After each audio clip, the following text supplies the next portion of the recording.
Очень рада, что мы вновь с тобой в нашем любимом заведении – кофейне Friends. Уютное место, своеобразная атмосфера, особенно к вечеру, любимый сериал, ну и, конечно же, вкусная кухня. В общем, здорово.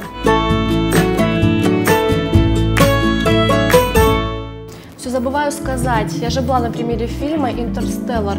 3 часа пролетели ну просто незаметно. Сказать, что фильм меня впечатлил, это ничего не сказать. МакКонахи, как всегда, на высшем уровне. В общем, спасибо, что посоветовал. Я же говорил, что будет круто. А теперь я тебе советую пойти на фильм в жанре вестерн «Спасение». Ну, как обычно, бандиты, погони, лошади, индейцы и так далее. 70-е годы 19 века. Северная Америка. Потерпев сокрушительное поражение в войне с Германией, многие датские солдаты в поисках новой жизни отправились на Дикий Запад. Вот история одного из них. Ты выглядишь как они. И говоришь как они. Ты тоже сможешь. Фильм Кристиана Левринга. Где мой брат? Мистер Делару, уверяю вас, местные в этом не замешаны. У вас ровно 2 часа, чтобы найти того, кто это совершил. Это невозможно. Или расплатишься своими людьми. Я не виновен, не надо! Да упокоится он с миром, принцесса. Теперь я о тебе позабочусь. Если столкнемся с бандитами, нам пригодятся такие, как ты. Ты же был солдатом там, откуда прибыл. Мне нужны револьвер с кобурой и патроны для Винчестера. Ты ведь воевал? Воевал. А с кем? С Германией. Это достойно уважения. Мадс Миккельсен. Ева Грин. Джеффри Дин Морган. Эрик Кантона.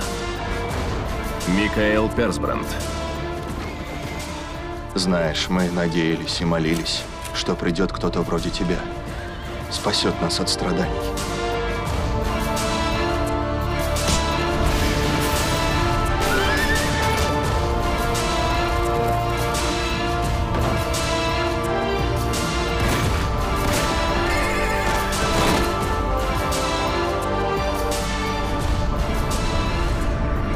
Я недооценил тебя, солдат.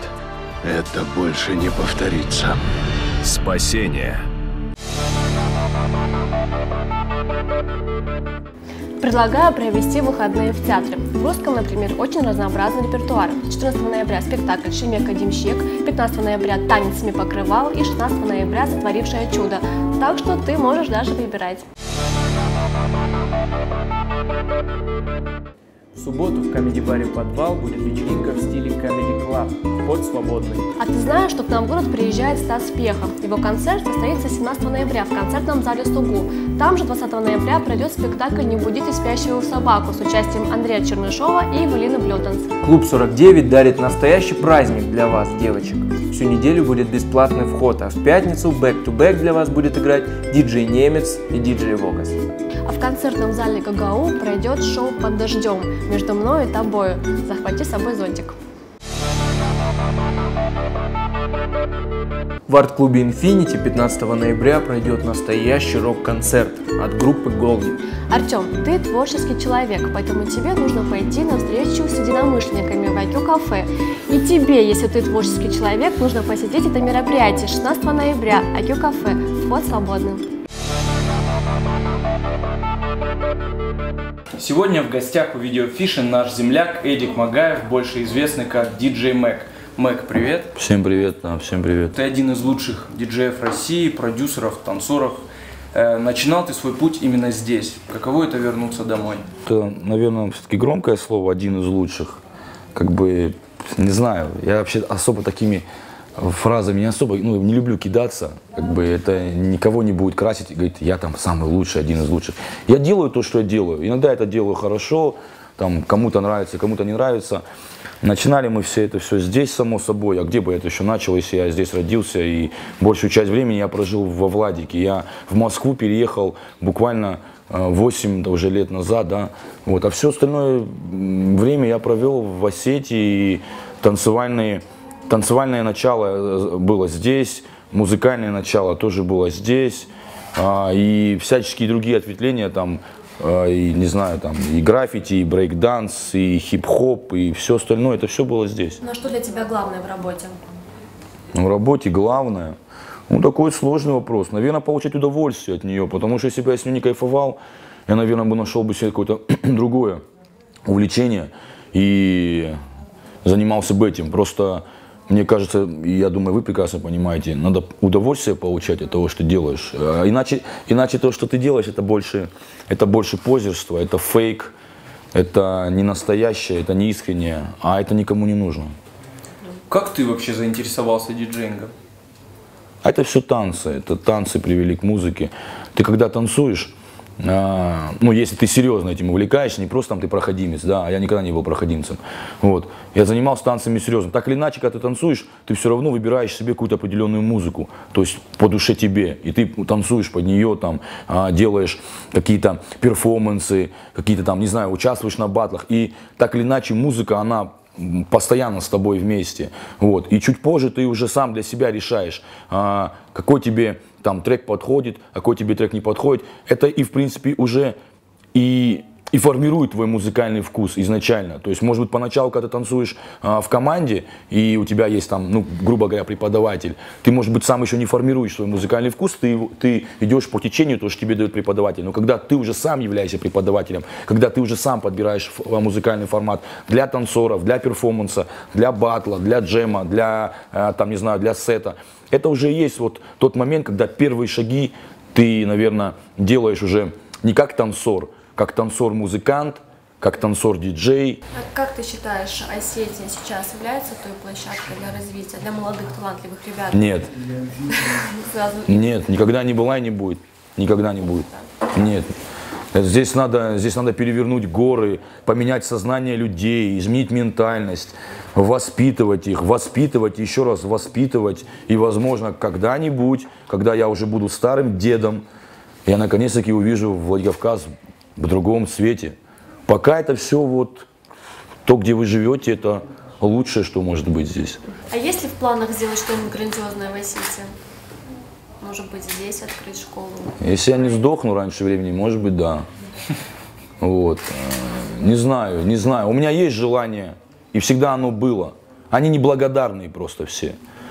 Они неблагодарные, они же тебя не любят. Ты бы, что бы им ни делал хорошее, никогда не будет тебя любить. А это очень сложно, понимаете? Это такой двигатель, знаете, который он внутри сгорит. То есть, делая много доброго осетинам, Осетии, не получая от них взаимности, ты рано или поздно сгоришь просто, и ты перестанешь делать им это. Но она касается только осетин? А меня другие нации не интересуют. А зачем мне разговаривать о дагестанцах, о чеченцах? Они ко мне не... Я уважаю все нации, но ко мне никакого отношения не имеют. Меня интересуют только осетины и только осетинский народ. То есть меня другие нации, как бы, ну, есть, я рад, что они есть. Но они не греют меня никак.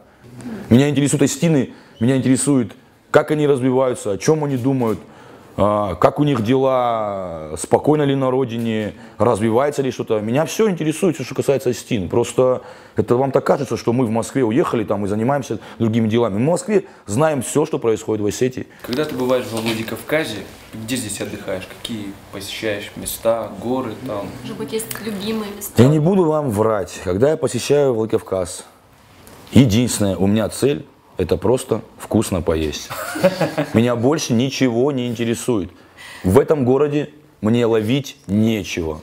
И я не буду вам врать, что сейчас буду говорить: ой, я приезжаю в Владикавказ, тут танцую, там веселюсь. Где здесь можно веселиться? Где? На свадьбе у своего друга? На день рождения у маминой подруги? Ну да, может быть, там можно потанцевать. Я сюда приезжаю, меня здесь интересует очень мало людей. Это моя мама, Керменыч, Сергей Кеменович Такоев, пару людей там еще с нашей старой компании, все. Все остальные люди, я их не помню. Они либо умерли, либо сбухались, либо уехали в Москву. Все мое окружение, мой район, это наркоманы, алкаши, и кто это? Они стоят на углу, ничего не меняется. Я уезжал 8 лет назад, они стояли на углу, я приехал, они стоят на углу. Что изменилось? Ничего не изменяется. Поэтому в Владикавказе хорошо в горы съездить, покушать вкусно. Там, вот такие у меня интересы. Я надеюсь, что пройдет время, и мои интересы как-то расширятся. Я буду сюда приезжать, делать какие-то, не знаю, может быть, перформансы, да, более часто. Мне постоянно задают один и тот же вопрос.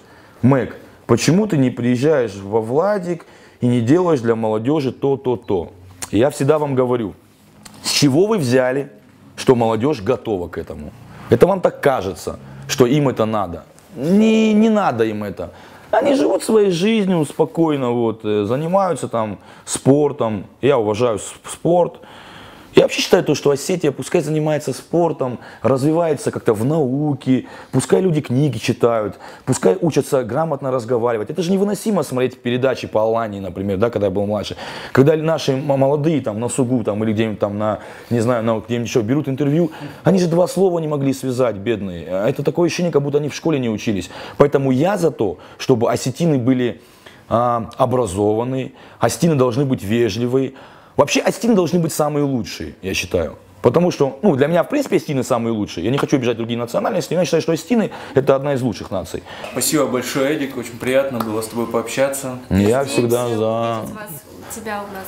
Когда постарею, да, я же говорю, постарею, приеду, открою у вас в городе клуб. Если меня, конечно, не убьют здесь. Все поменяется, все будет как. Да. Такой оптимистичной ноте. Да. Когда осетины перестанут бить рожи друг другу, я сюда приеду. Тома, сосредоточься. 14-го Шельмека Дещик, 15-го танец семи покрывал. Делай вот так, чтобы понял, что танец семи покрывал. Ты понимаешь, что ты делаешь?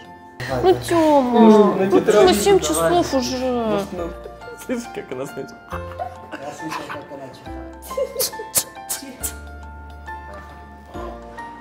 А в концертном зале Гагау пройдет шоу «Под дождем». Что я сделала? Под дождем шоу. Пройдет шоу «Под дождем». Не забудь захватить зонтик. Не пойду. Артем, а ты творческий человек? Конечно. А что дальше? Подожди, когда? Давай.